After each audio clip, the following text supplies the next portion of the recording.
The world is watching the Middle East closely, as tensions that have simmered for decades finally boil over into the global spotlight. What was once a shadowy, behind-the-scenes struggle between Iran and Israel has erupted into open conflict, sending shockwaves far beyond the region. For years, both nations fought indirectly, using spies, cyber attacks, and proxy groups to undermine each other, while avoiding direct confrontation. But in 2024 and 2025, everything changed. Iran and Israel began launching direct attacks on each other's territory, shattering the uneasy status quo. In April 2024, Iran fired hundreds of drones and missiles at Israel, marking a dramatic escalation that stunned the world and left cities bracing for impact. Just months later, in June 2025, Israel, with critical support from the United States, struck deep into Iran, targeting its nuclear facilities and sending a clear message of deterrence. These bold and dangerous moves have put the entire region on edge, drawing in global powers and raising the stakes for everyone involved, especially the United States. American involvement has transformed what began as a regional fight into a global crisis, with world leaders scrambling to prevent a wider war. Oil prices are spiking, international security is under threat, and millions of lives now hang in the balance as uncertainty grips the world. Understanding how this conflict erupted and why it matters is crucial to grasping what might come next, both for the region and for the world. In this chapter, we'll explore the history, the key events, and the global response to this dangerous new chapter in Middle Eastern affairs. The stakes have never been higher, and the world is holding its breath as the next moves are made. It's hard to imagine now, but Iran and Israel were once close allies. Their relationship, which seems unthinkable today, was built on mutual interests and a shared sense of vulnerability in a turbulent region.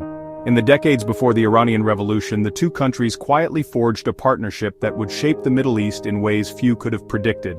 Before 1979, Iran's Shah and Israel cooperated on military and intelligence matters, sharing oil and weapons. Iran supplied Israel with much-needed oil, while Israel provided advanced military technology and training. This cooperation extended to secret projects, joint ventures, and even intelligence sharing that benefited both sides. Both were U.S. allies, united against Soviet influence and Arab nationalism. The Cold War made strange bedfellows, and Iran and Israel found themselves on the same side, working with the United States to counterbalance the power of the Soviet Union and its allies in the region. Their partnership was practical, strategic, and largely secret. Behind closed doors, diplomats and intelligence officers from both nations met to coordinate policies and share information, always aware that public knowledge of their alliance could spark outrage across the Middle East.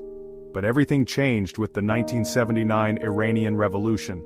The streets of Tehran erupted in protest, and the world watched as a centuries-old monarchy was swept away almost overnight. The Shah was overthrown, and Ayatollah Khomeini's new Islamic Republic cut all ties with Israel. The new regime saw Israel not as a partner but as an enemy, and quickly moved to erase any trace of the old alliance. Iran now saw Israel as an enemy, supporting groups like Hezbollah and Hamas to fight Israel indirectly. This marked the beginning of a new era, where Iran's influence would be felt through proxy groups and regional conflicts. The old friendship vanished, replaced by deep hostility and proxy warfare. The two nations became locked in a bitter struggle, each supporting opposing sides in conflicts across the Middle East. Iran's support for anti-Israel groups set the stage for decades of conflict. The consequences of this shift would ripple through the region, fueling violence and mistrust that persist to this day. The region's politics shifted overnight, and the memory of their alliance faded. New alliances formed, old ones crumbled, and the Middle East entered a period of uncertainty and upheaval. From allies to bitter enemies, the transformation was total. The trust and cooperation that once existed were replaced by suspicion, fear, and open hostility. This dramatic reversal would fuel a long, simmering war. The rivalry between Iran and Israel became one of the defining features of the modern Middle East, shaping events for generations. The seeds of today's crisis were planted in those pivotal years, and their legacy continues to shape the destinies of both nations and the entire region today. After 1979, Iran and Israel waged a shadow war, never direct, but always dangerous. Iran built a network of militant proxies, arming groups like Hezbollah and Palestinian Islamic Jihad to strike at Israel. Israel responded with covert operations, targeting Iran's nuclear program and assassinating key scientists. Cyber warfare became a new front, with both sides launching digital attacks on infrastructure and nuclear facilities. The Stuxnet virus, for example, crippled Iran's uranium enrichment in 2010. This indirect conflict kept tensions high but avoided all-out war. Both sides understood the unspoken rules: fight in the shadows, avoid direct confrontation. But each attack and counterattack raised the stakes. The balance was always fragile. One misstep could ignite a much larger conflict. That moment finally arrived in 2024.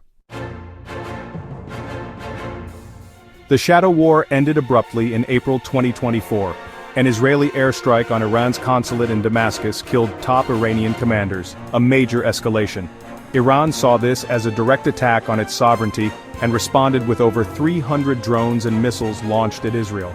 The world braced for disaster, but Israel and its allies intercepted nearly all the projectiles. The attack caused little physical damage but shattered the old rules. For the first time, Iran struck Israel directly from its own soil.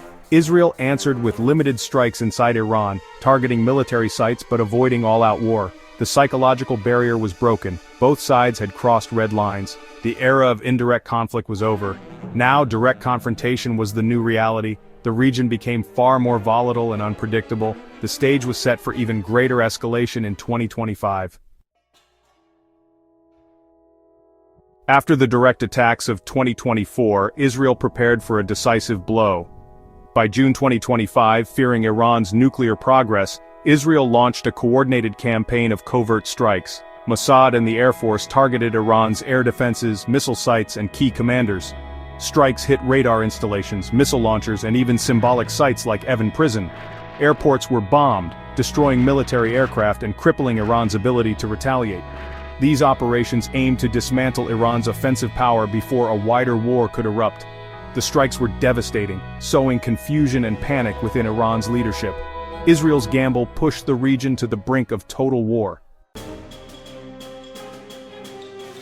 The conflict exploded on June 21, 2025, when the United States made a momentous decision: to join Israel in Operation Midnight Hammer. The world watched in disbelief as America, after weeks of tense deliberations and mounting pressure from allies, finally entered the fray, shifting the balance of power in the region overnight. Over 125 American aircraft, including stealthy B-2 bombers and advanced fighter jets, roared into Iranian airspace. Their mission? To target Iran's most heavily fortified nuclear sites at Fordow, Natanz, and Isfahan. The scale and precision of the operation stunned military observers worldwide. Massive bunker-buster bombs and Tomahawk cruise missiles hammered deep underground facilities, sending shockwaves through Iran's nuclear infrastructure. The night sky lit up with explosions as the world watched live feeds of the unfolding assault. President Trump addressed the nation declaring Iran's nuclear program destroyed. Yet security analysts on every major network cautioned that some assets might have been hidden or dispersed, leaving uncertainty in the air. The White House insisted the goal was to eliminate a grave threat, not to ignite a wider war in the Middle East. Officials emphasized that the operation was carefully calibrated to avoid civilian casualties and regional escalation. Iran retaliated swiftly, launching a barrage of missiles at the Al Udeid airbase in Qatar, home to thousands of U.S. personnel. Thanks to advanced missile defense systems, all incoming threats were intercepted, averting disaster. In a further escalation, Iran threatened to close the vital Strait of Hormuz, through which a fifth of the world's oil passes. The mere threat sent global oil prices soaring and rattled financial markets. The U.S. entry transformed what had been a regional conflict into a global crisis almost overnight. Diplomats scrambled at the United Nations, and headlines blared across every continent. Around the world, people watched in shock and fear as the risk of escalation and a global economic shock grew by the hour. Markets tumbled, and families braced for what might come next. The stakes were now global, with energy markets in turmoil and security forces on high alert from the Middle East to Europe and beyond. The possibility of a wider war loomed large, as military convoys mobilized and nations weighed their next moves. The Middle East was on the brink, with cities under tension, borders tightening, and civilians preparing for the unknown. The world held its breath, uncertain what the next day would bring as leaders gathered in urgent meetings and ordinary people hoped for peace. As bombs fell, civilians paid the highest price. In Iran, US-Israeli airstrikes triggered mass panic and a chaotic exodus from Tehran. Over 100,000 people fled, roads jammed, and daily life collapsed. Nearly 1,000 Iranians were killed, thousands more injured, and basic services, power, water, communications, were disrupted. In Israel, missile attacks created constant fear. An Iranian missile struck a hospital in Beersheba, causing injuries and a chemical leak. Another salvo killed 4 civilians just before a ceasefire. Both nations faced a refugee crisis and deep psychological trauma. Hospitals struggled to cope with the wounded, children and families were caught in the crossfire, their lives changed forever. The human cost was staggering, a stark reminder of war's true toll. Behind every headline, ordinary people suffered most. The Iran-Israel conflict sent shockwaves worldwide. Russia and China condemned the US-led strikes, warning of catastrophic escalation. European allies urged restraint and a return to diplomacy, fearing the conflict could spiral out of control. Gulf Arab states, wary of Iran but fearing regional chaos, called for urgent de-escalation. Qatar played a key role in mediating behind the scenes. Oil prices surged as Iran threatened the Strait of Hormuz, rattling global markets. Diplomatic efforts intensified, but deep divisions stalled progress as the UN nuclear talks in Geneva collapsed. The world watched anxiously, hoping diplomacy could avert disaster. The crisis exposed how interconnected global security and the economy truly are. Every nation felt the impact, the stakes were global and the outcome uncertain. After 12 days of war, a fragile ceasefire emerged. President Trump, with Qatari help, brokered a phased truce. Iran would halt attacks, then Israel, ending the fighting. Israel claimed its objectives were met and agreed to the ceasefire. Iran's response was ambiguous, highlighting the deal's fragility. Despite ongoing tensions, the violence largely stopped by June 24th. Global markets calmed, but the world knew peace was temporary. The 2025 showdown changed the Middle East forever. The shadow war is over, direct confrontation is the new reality. The conflict's roots, nuclear ambitions, deep hostility, remain unresolved. The ceasefire is fragile, and the risk of renewed war persists. Only sustained diplomacy can address the core issues. Without real solutions, the threat of another, even more devastating conflict will continue to haunt the region. The world must not look away.